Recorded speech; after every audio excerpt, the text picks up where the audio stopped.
અરે સંત નો હોત સંસારમાં તો જલી જાત બ્રહ્માંડ, પણ જ્ઞાન કેરી લેરશે ઈ તો ઠારત ઠામો ઠામ. આપણા ભારત વર્ષની ધરતીમાં જે મહાપુરુષો થયા એને ખડેડા આભને જેને ટેકા દીધા છે, એવા આપણા સંતો, એવા મહાપુરુષો.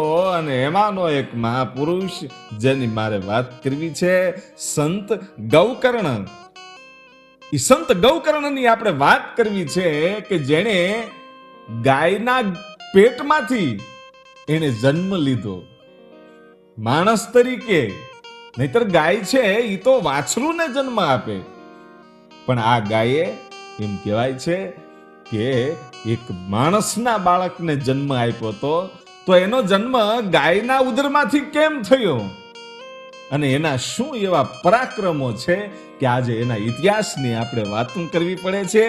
એનો અવતાર ગાયના ઉદરમાંથી શા માટે થયો અને એણે એવું શું કાર્ય કર્યું, એના ઇતિહાસની આપણે વાત કરવી હોય તો એ મહાપુરુષ, એ સંત ગૌકર્ણની જો વાત કરવી હોય ને તો તુંગભદ્ર નદીનો જે કિનારો છે એના કિનારે એક ગામડું વસેલું, અને એ નાનકડા એવા ગામમાં એક બ્રાહ્મણ, પવિત્ર બ્રાહ્મણ, વિદ્વાન બ્રાહ્મણ, જેને દરેક શાસ્ત્રો છે ને એ કંઠસ્થ છે, એનું નામ આત્મદેવ હતું.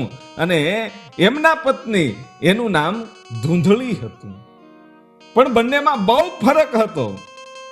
જે ધૂંધળી હતા, આ બ્રાહ્મણ જે આત્મદેવ છે એમના જે પત્ની ધૂંધળી હતા, એ ધૂંધલીને તો કાયમને માટે ઝઘડો કરવાની ટેવ, એને ભજન ભાવમાં કોઈ રસ નહીં. એટલા નબળા વિચારો, એવી દુરાચારી એ ધૂંધલી. અને એની સાથે આ પવિત્ર બ્રાહ્મણ છે એ પોતાની જિંદગી વિતાવે છે. પણ જિંદગી તો વિતાવે છે, આ બાઈ એટલી દુરાચારી કે જેને ભક્તિ ગમે નહીં, જેને ભગવાન ગમે નહીં, જેને સંતાન ગમે નહીં, બીજું કાંઈ ગમે જ નહીં, બસ માત્ર ઘરનું કામ કરે. ઘરનું કામ કરવામાં બહુ રસ, પણ એટલી બધી નબળી કે આ બ્રાહ્મણ છે ઈ છતાંય એની સાથે જિંદગી જીવે છે. અને ઈ આત્મદેવ છે, એને મનની અંદર એકવાર એટલું દુઃખ થયું કે મારે ઘરે સંતાન નથી, હું તો એવા કયા પાપ કરીને આવ્યો છું કે મને સંતાનનું ફળ ન મળ્યું. વિચારે છે, આંખમાંથી આહુડાની ધાર થાય છે. અને આ ધૂંધલી છે એ મનમાં હરખાય છે કે આ કેવો દુખી થાય છે કે આને તો સંતાન પ્રાપ્તિ હજી જોતી છે, પણ મારે તો સંતાન જોતું જ નથી. એ સંતાનને મોટા કરવા, એની સેવા કરવી એવું કોણ કરે? વિચારજો, નહીતર આ દુનિયામાં કઈ એવી સ્ત્રીઓ હોય કે જેને માં બનવાનું સપનું ન હોય. આ તો પોતે વાંજિયા છે એટલું નહીં, પણ એ બ્રાહ્મણ છે એને વિચાર કર્યો કે કાં તો પુત્રની પ્રાપ્તિ કરવી છે અને કાં તો આ શરીરનો હવે નાશ કરવો છે. શું કામ? વાંજિયા મેણા સહન થતા નથી, પોતે વાંજિયા છે. દીકરો કે દીકરી કાંઈ સંતાન નથી એટલું નહીં, પણ પોતાના ઘેરે જે ફળના ઝાડવા વાવેલા હતા એ ઝાડવાય વાંજિયા હતા, એ ઝાડવામાં ફળ નહોતું આવતું. અને પોતાને આંગણે જે ગાય બાંધેલી હતી એ ગાય કોઈ દી વિયાતી નહોતી, એને પણ વાછરું નહોતું આવતું. અને લોકો એનું મુખ જોવાથી ડરતા હતા, આ તો વાંજિયા છે, આના ઘરમાં ફળ નથી આવતું અને ગાય પણ દૂજતી નથી, ગાય પણ વિયાતી નથી, વાછરુંને જન્મ નથી આપી શકતી, એટલે આનું મુખ આપણે જોવાય નહીં. એટલે લોકો આની હામાં મળે તો પાછા વળી જાય. હવે વિચાર કરજો, આ બધું દ્રશ્ય જેણે જોયું હશે કે મને જોઈ અને માણસો પાછા વળી જાય છે, તો એ પોતાના હૃદયની અંદર કેટલું એને દુઃખ લાગ્યું હશે. અને આત્મદેવ નામનો એ બ્રાહ્મણ છે એને નક્કી કર્યું કે હવે આ જીવનને ટૂંકાવી નાખવા સિવાય બીજું કાંઈ નથી. કારણ કે પોતાના પત્ની છે એ પણ દુરાચારી છે, એટલે હવે કરવું તો કરવું શું? બસ આ આત્માને હવે શાંતિ આપી દેવાય હવે બીજે ગમે ત્યાં શરીર મળશે ને ત્યાં કદાચ મને સુખ મળશે એવું વિચારી અને જંગલ તરફ આત્મહત્યા કરવા માટે આ બ્રાહ્મણ છે એ નીકળી જાય છે. અને આત્મહત્યા કરવા માટે નીકળેલો આ આત્મદેવ નામનો બ્રાહ્મણ એને એક નાનકડું એવું સરોવર જોયું એટલે એમ લાગ્યું કે હવે છેલ્લી વાર આ ધરતીનું હું પાણી પી લઉં અને પછી આ જે તળાવ છે એમાં જ ડૂબીને મારે મરી જવું છે એવો વિચાર કરી અને તળાવનું પાણી પીધું.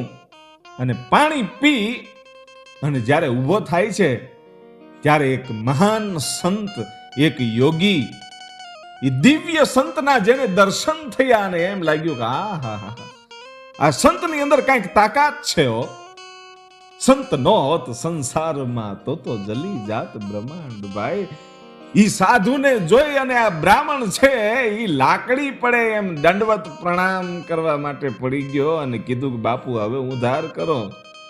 કે કે આ જે તળાવનું પાણી પીધું છે ઈ જ તળાવમાં હું મરવા માટે આવ્યો છું, પણ આપ જેવા કોઈ મહાપુરુષો હોય તો આમાંથી મને ઉગારી શકે. કે બેટા તારે આત્મહત્યા કરવી છે? કે હા બાપુ. શું કામ? કે મારે આંગણે સંતાન નથી એટલું નહીં, પણ મારે આંગણે વાવેલા આ જે ફળ છે એમાં પણ ઈ વૃક્ષની અંદર પણ ફળ આવતા નથી. મારે આંગણે જે ગાય છે ઈ પણ વાછરૂને જન્મ આપી શકતી નથી, ઈ પણ વાંજણી છે. લોકો મારા સામે જોવા માટે તૈયાર નથી, મારા સુકન કોઈ લેતું નથી. બાપુ આ વાંજિયા મેણું છે એ હવે સહન નથી થતું. આપ જેવા મહાપુરુષ કોઈ કૃપા કરે અને સંતાન આપે તો મને સુખ મળે. અને ત્યારે એ સંત છે ને એટલું કહે છે કે બેટા આ તો બધા લેણ દેણના સંબંધ છે, માટે આ સંસારની અંદર કોઈ સુખી નથી, કોઈ સુખી થવાનું નથી, અને સંતાન પ્રાપ્તિથી કોઈ સુખી થઈ જાય એવું છે નહીં. કે નહીં બાપુ, તમારે જો સંતાન આપવું હોય તો મને આપો, નહીતર હવે હું તમારી સામે જ આ સરોવરની અંદર મારા પ્રાણનો ત્યાગ કરીશ. હું બ્રાહ્મણ છું, બ્રાહ્મણની હત્યા તમને લાગશે. એ સંતને મજબૂર કર્યા ભાઈઓ. અને બ્રાહ્મણને સામે જોઈ અને 2 મિનિટ જેટલી એમ કહેવાય છે કે યોગીએ ધ્યાન લગાવ્યું અને પછી આંખ ખોલી અને સાધુએ એટલું કીધું કે બ્રાહ્મણ, હે આત્મદેવ, તમારે આ યુગની તો વાત અલગ છે, તમારા આ જન્મની તો વાત અલગ છે, પણ તમારા આવતા હજી બીજા 6 ભાવમાં તમારે સંતાનનું સુખ નથી. હે કે તમારા હાથ જન્મ સુધી તમને સંતાન પ્રાપ્તિ નથી અને સંતાન તમને નહીં મળે. અને ત્યારે બ્રાહ્મણે કીધું કે તો હવે આત્મહત્યા કરવા સિવાય મારી પાસે બીજો કોઈ રસ્તો નથી બાપુ. હવે હું આત્મહત્યા કરું છું. અને ઈ તળાવમાં પડવા માટે જાય છે, જ્યારે સરોવરમાં ડૂબકો મારવા માટે જાય છે, ત્યારે સંતે એનો હાથ પકડી લીધો અને એટલું કીધું કે તારા ભાગ્યમાં સંતાન સુખ લખ્યું નથી, પણ સંતાન હું કહેવાય. અને હું તને એક આશીર્વાદ આપું છું અને તારું જીવન હું બચાવું છું. તારે સંતાનનું સુખ જોવું છે ને?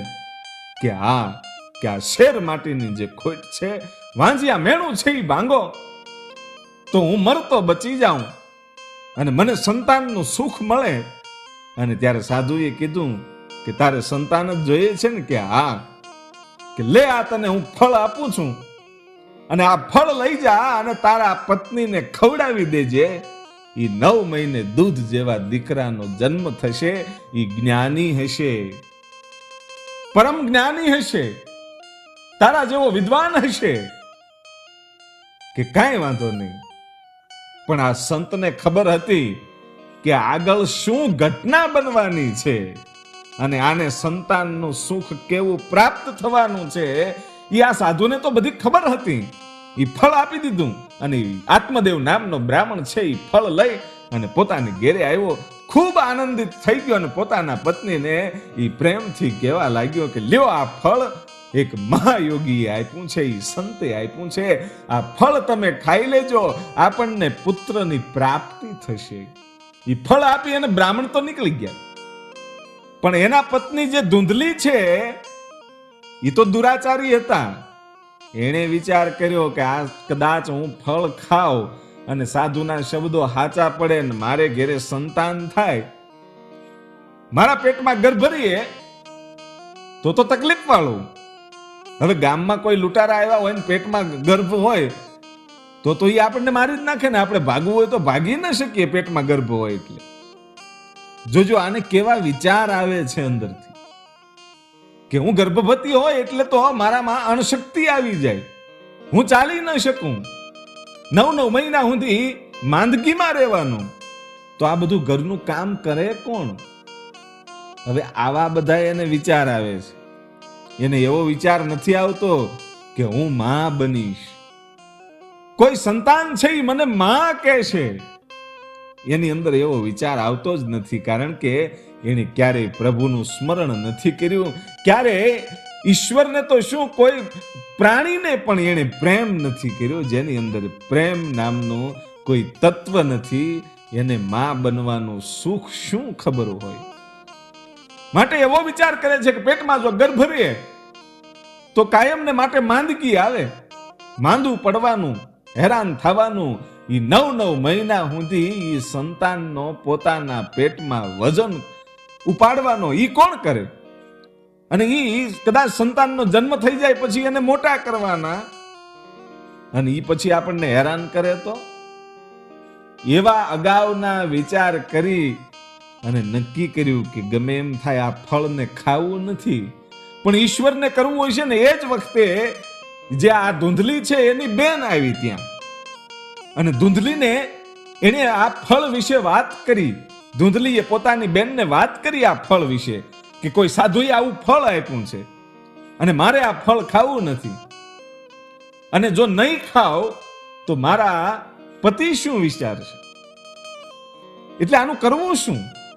અને ત્યારે એની જે ધૂંધલીની બેન હતી એને આની જેવી જ હોય ને, એને એવું કીધું કે મારા પેટમાં અત્યારે સંતાન છે, એક મારા પેટમાં 1 મહિનાનું ગર્ભ છે.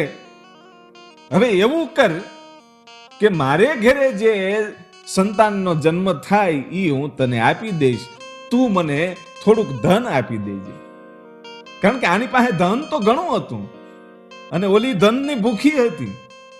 એને કીધું કે મને મારા પતિને તું અમારે જે જોઈએ એટલા ધન આપી દેજે, અમે તને અમારું સંતાન આપી દઈશું. ને અત્યારે તું એવા ખોટા ઢોંગ કરી અને વાત ફેલાવી દે કે મારા પેટમાં ગર્ભ છે. એટલે આવી રીતે આખું આયોજન ગોઠવવામાં આવ્યું. ત્યારે નક્કી કર્યું કે હવે હું મારા પતિને ખોટું કહી દઈશ કે મારા પેટમાં સંતાન છે, ગર્ભ છે. અને જ્યારે સમય આવે, જ્યારે આ ધૂંધલી છે એને વિચાર કર્યો કે મારી બેનને ઘરે જ્યારે સંતાનનો જન્મ થાય, સંતાન હું વેચાતું લઈ લઈશ. આવું આખું આયોજન ગોઠવાઈ ગયું. અને પછી પોતાની પાસે જે સાધુએ આપેલું ફળ હતું, એ ફળ એમ કહેવાય છે કે પોતાના આંગણે બાંધેલી જે ગાય છે એ ગાયને ખવડાવી દીધું. એ પોતાના આંગણે બાંધેલી ગાયને એ ફળ ખવડાવી દીધું. અને એમ કહેવાય છે કે ધીરો સમય મીડ્યો જવા અને 9 મહિનાનો એ સમય થયો. અને ધૂંધલી જે હતી એની બેને એ દીકરાનો જન્મ આપ્યો. અને એ દીકરાને આણે ધૂંધલીએ ખરીદી લીધો અને પોતાની બેનને થોડા દિવસ પોતાની ઘરે રોક્યા કે જેનાથી આ સંતાનને જે કાંઈ એને દૂધ પાવવું હોય, એને ધીરે મોટો કરવો હોય, તો એ સંતાન થોડુંક મોટું થઈ જાય ત્યાં સુધી એની જે જન્મ દેનારી જનેતા છે એની સાથે રહે, ધાવણ ધવરાવે. એટલા માટે એની બેનને ત્યાં રોકવામાં આવી. અને ધીરે સમય જાતો જાય છે. અને એ દીકરાનું નામ એ ધૂંધલીએ પોતાના નામ ઉપરથી જ રાખ્યું અને એનું નામ ધૂંધુકારી રાખ્યું. જોજો અહીંયા બ્રાહ્મણ દેવનું કાંઈ ન હાલ્યું. અને એને કીધું કે આ મારો દીકરો છે એટલે મારા નામ ઉપરથી રાખીશ. હવે આ બ્રાહ્મણ ખૂબ રાજી થઈ ગયા કે મારે આંગણે આ સંતના આશીર્વાદથી દીકરાનો જન્મ થયો. પણ એને ક્યાં ખબર છે કે આ તો પોતાની સાળીનો દીકરો છે. એટલું બધું દબાવી રાખ્યું કે આ વાત ક્યાંય બહાર જ ન પાડી. માત્ર એ વાતની 3 વ્યક્તિને જ ખબર હતી. એક આ ધૂંધલીને ખબર હતી અને એની બેન અને એના બેનના પતિને. એને તો ધનનો લોભ હતો, આણે રૂપિયા આપી દીધા, એ બાળક વેચાતું લઈ લીધું. અને ધીરે ધીરે સમય જાતો જાય છે અને 3 મહિનાનો સમય ગયો. 3 મહિનાનો આ બાળક થયો ધૂંધુકારી. એ વખતે ઓલી જે ગાયને ફળ ખવડાવ્યું હતું ને, એ ગાયના પેટમાં પણ આ સંતના આશીર્વાદથી એક સંતાન બન્યું. અને પછી એમ કહેવાય છે કે એ ગાયે આ સંતાનને જન્મ આપ્યો, પણ વાછરૂને નહીં. આ સંતના આશીર્વાદથી બાળક જન્મ્યું. અને એના જે કાન હતા એ ગાય જેવા હતા, બાકી આખું શરીર છે એ માણસ જેવું. જે 2 કાન છે પોતાના એ ગાય જેવા હતા. એટલે આ ગાયે બાળકને જન્મ આપ્યો. એટલે લોકો વિચારમાં પડી ગયા કે આમ કેમ. અને બ્રાહ્મણ દેવ તો ઈશ્વરને પ્રાર્થના કરે છે કે વાહ મારા નાથ, તે જે ગાય કોઈ દિવસ બાળક નહોતી આપતી, જે વાછરું નહોતી આપતી, એને બદલે તે એક દીકરો આપ્યો, આ દિવ્ય પુરુષ મને આપ્યો. એ તો ખૂબ આનંદ થયા. અને પછી ધીરે ધીરે એમ કહેવાય છે કે આ જે ધૂંધુકારી છે એ 3 મહિના આની કરતા મોટો છે. અને જે ગાયના ઉદરમાંથી જન્મ લઈ અને આવ્યો અને એના કાન છે એ ગાય જેવા હતા, આખું શરીર છે એ માણસ જેવું હતું. એટલે એનું નામ આ આત્મદેવ બ્રાહ્મણે ગૌકર્ણ રાખ્યું. કે એના ગાય જેવા કાન છે એટલે ગૌકર્ણ એનું નામ રાખ્યું. અને બંને ધીરે ધીરે મોટા થાય છે, ધૂંધુકારી અને ગૌકર્ણ. એ મોટા તો થાય છે, પણ બંનેના રસ્તાઓ અલગ અલગ હતા. કેવી રીતે? કે જે ધૂંધુકારી છે એ નબળા રસ્તાઓ પકડતા તો, કોઈ નબળા દોસ્તો હોય એની સાથે જાય, કોઈને મારી લે. અને જે ગૌકર્ણ હતો એ માત્ર ને માત્ર ઈશ્વરની ભક્તિ કરતો હતો, પ્રભુનું સ્મરણ કરતો હતો અને વેદો પુરાણોનું વાંચન કરતો હતો. એને બધું કંઠસ્થ કરી લીધું ભાઈ. એને કંઠસ્થ તો કરી લીધું. એ ધીરે ધીરે બંને યુવાન થયા. અને એ વખતે એમ કહેવાય છે કે જે ગૌકર્ણથી મોટો ભાઈ છે ધૂંધુકારી, એ ધૂંધુકારી એટલા નબળા રસ્તે ચડી ગયો કે એની વાત જ ન પૂછાય એમ. એટલો નબળા વિચાર વાળો. અને ગૌકર્ણ છે એ તો પંડિત બન્યો, વિદ્વાન બન્યો. અને ધૂંધુકારી છે એ દુરાચારી બન્યો. કારણ કે જેની જનેતા દુરાચારી હોય એનું સંતાન દુરાચારી થાય. એ કોઈ દી સ્નાન ન કરે. આ વાત છે એ ભાગવતમાં લખેલી છે. એટલે હું તમને કહું છું, એ પણ કહેવામાં આવ્યું કે એ કોઈ દી સ્નાન પણ ન કરે, એ કોઈ દી પવિત્ર ન રહે અને માંસાહારી બની ગયો. અને માત્ર ને માત્ર નબળા વિચાર. એટલું નહીં પણ મડદાના હાથે જમે. ભાગવતમાં આવું લખવામાં આવ્યું છે કે એ જમે તોય મડદાના હાથે જમે. પણ એ કેવી રીતે? કે એક તો પોતે બ્રાહ્મણ છે અને બ્રાહ્મણનો દીકરો ગાયત્રી મંત્ર બોલ્યા વગર જો જમે તો એવું જ કહેવામાં આવે કે એને મડદાના હાથનું જ જમ્યો છે. કારણ કે એ ગાયત્રી ન બોલે એટલે એ મડદું જ કહેવાય. અને પછી તો ભાઈ આખો આનો રસ્તો એવો અલગ થઈ ગયો. જે ગૌકર્ણ છે એ તો પંડિત બન્યા અને સૌને કથાનું પાન કરાવે, પુરાણોનું પાન કરાવે. અને એક બાજુ આ જે ધૂંધુકારી છે એટલો નબળા રસ્તે ચડ્યો કે 5 સ્ત્રીઓ એની પાસે હતી. ઈ પર સ્ત્રીઓની સાથે મોજ કરે એટલું નહીં પણ ચોરોની મંડળી બનાવી અને ફરે અને કૂતરાઓને સાથે જંગલમાં લઈ જાય અને શિકાર કરી અને માંસાહારી બન્યો, માંસ ખાય, 5 સ્ત્રીઓની સાથે રહે. એવી કુસંગત થઈ. અને પછી તો ઈ જે 5 વેશ્યાઓ હતી એનામાં પોતે ધન મળ્યો ખર્ચ કરવા.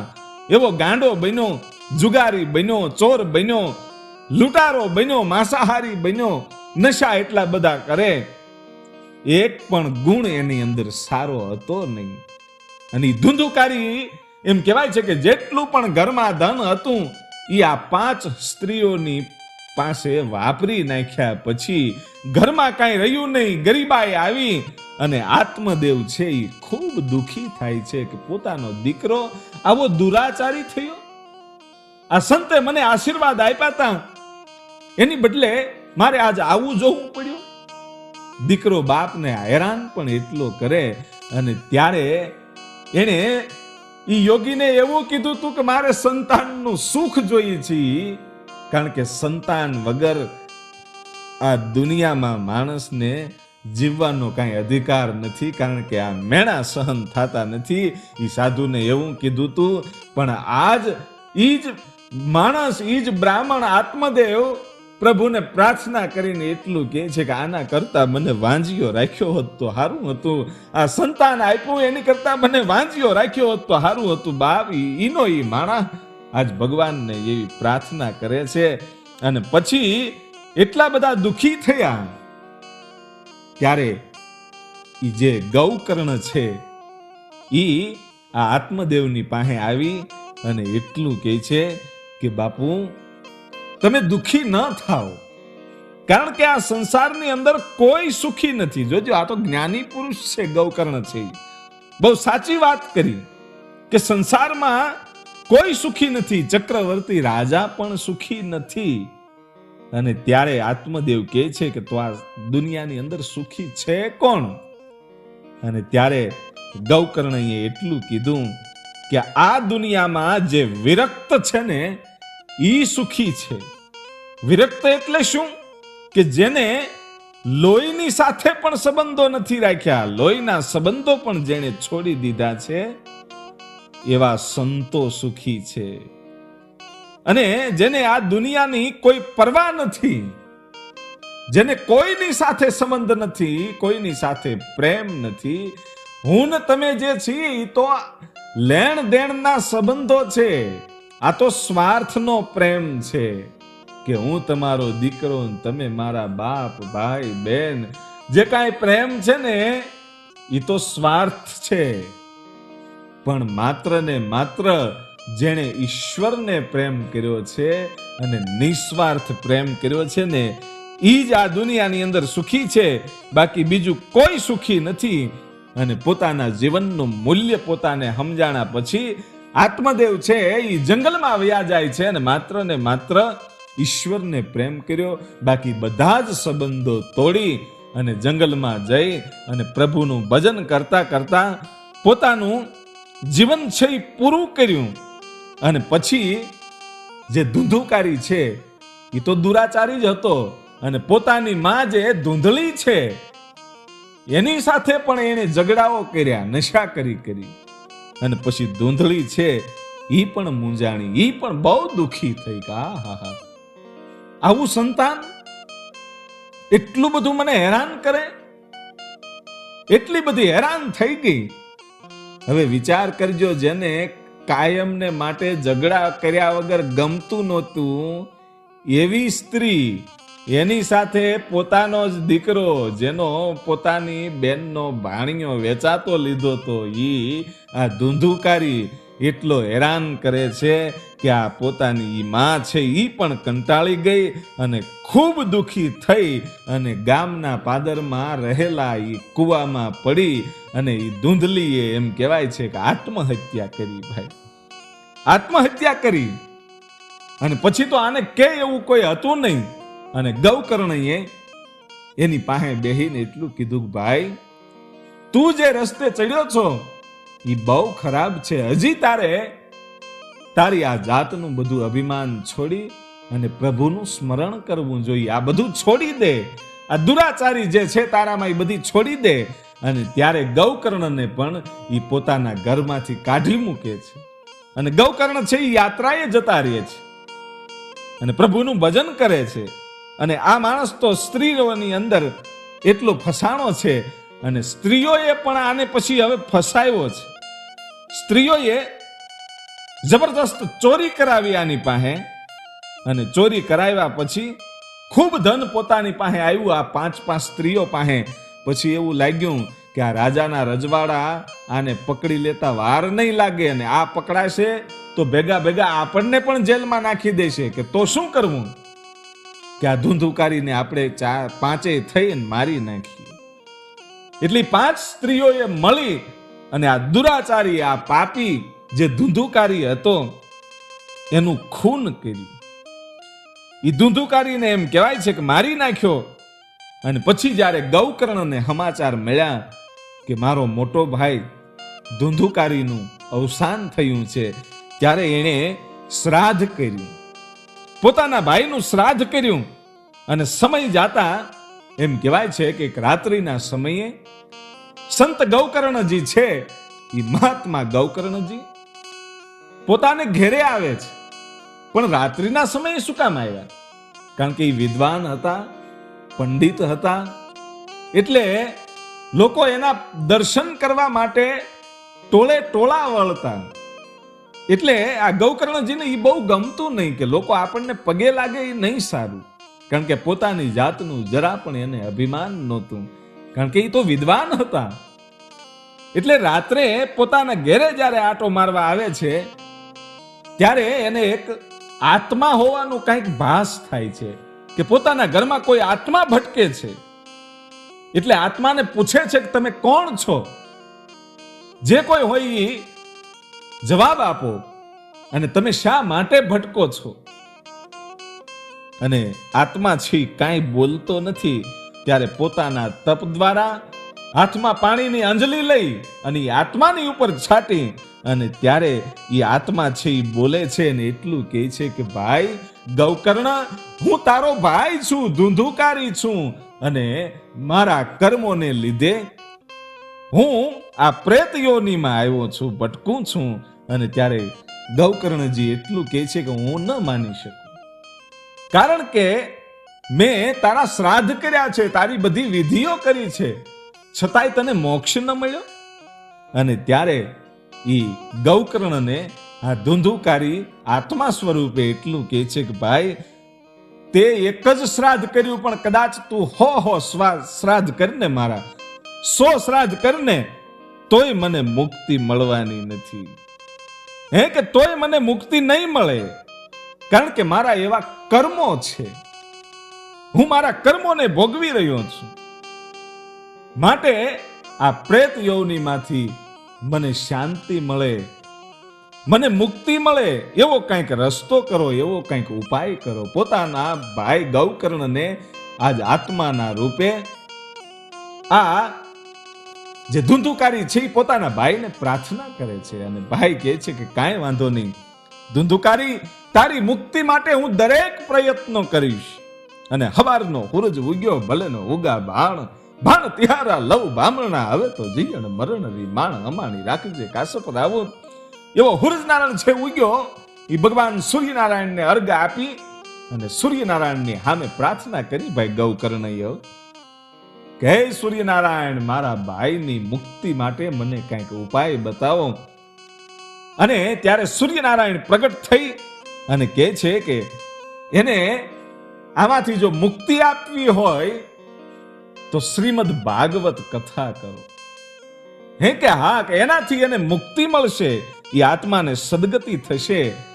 અને સવારે સૂર્યનારાયણને પ્રાર્થના કરીને પાછા વળતા હતા એટલે કોઈ એને જોયા ગૌકર્ણને, અને ગામમાં વાત ફેલાઈ ગઈ કે ગૌકર્ણજી આવ્યા છે.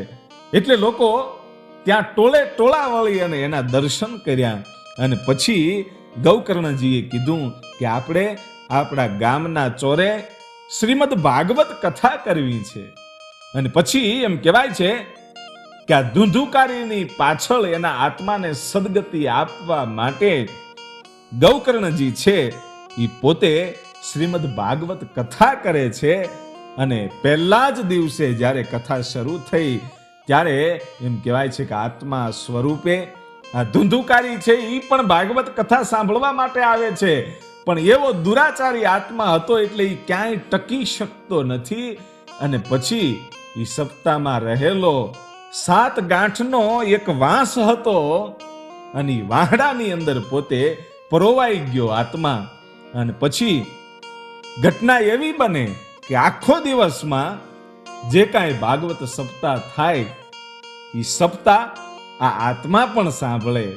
આ ધૂંધુકારી જે હતો એ સાંભળે, અને સાંજ પડે, એક દિવસ પૂરો થાય એટલે 7 ગાંઠનો જે વાંસ હતો એમાંથી પહેલી ગાંઠ તૂટી ગઈ. એવી રીતે એક પછી એક દિવસ જતા જતા એ 7 દિવસ પૂરા થયા. એ વાંસની સાથે 7 ગાંઠ પૂરી થઈ અને ભગવાન વિષ્ણુના પાર્ષદો આ ધુંધુકારીના આત્માને લેવા માટે આવી. અને એ આત્માને લેવા માટે જ્યારે આવે છે ત્યારે એ વાંસની અંદરથી એક દિવ્ય આત્મા, એટલે કે જે પ્રેત યોની હતી એ નહીં, એનું સંપૂર્ણપણે એમ કહેવાય છે કે પ્રેત યોનીમાંથી બહાર નીકળી અને એક દિવ્ય આત્મા બની ગયો તો, કારણ કે એને ભાગવત સપ્તાહ સાંભળી હતી. હવે વિચાર કરો કે શ્રીમદ ભાગવતનું એ કેવું ફળ હશે કે જેને 7 દિવસ એ પ્રેત યોનીએ એમ કહેવાય છે કે આ સપ્તાહ સાંભળી એનું કેવડું ફળ મળ્યું. અને પછી ગૌકર્ણજીએ એમને ખૂબ જ્ઞાન આપ્યું અને પાર્ષદો છે એ ભગવાન વિષ્ણુના પાર્ષદો એને વૈકુંઠમાં લઈ અને ગયા. પછી ભગવાન ને પ્રાર્થના કરે છે ગૌકર્ણજી કે કથા તો બધાએ સાંભળી છે, તો માત્ર એને જ કેમ વૈકુંઠમાં લઈ ગયા. એટલે કથા પછી કથા અને કથા પછી કથા, એવી રીતે ગૌકર્ણજીએ ચાલુ જ રાખ્યું કથા કરવાનું. એક 7 દિવસ પૂરા થાય તો બીજા 7 દિવસ, ત્રીજા 7 દિવસ, એવી રીતે શરૂ જ રાખ્યું. અને જેણે જેણે ધ્યાનથી ભાગવત સપ્તાહ સાંભળી હતી એના આત્માઓને ભગવાન વિષ્ણુના પાર્ષદો લેવા માટે આવતા જતા હતા.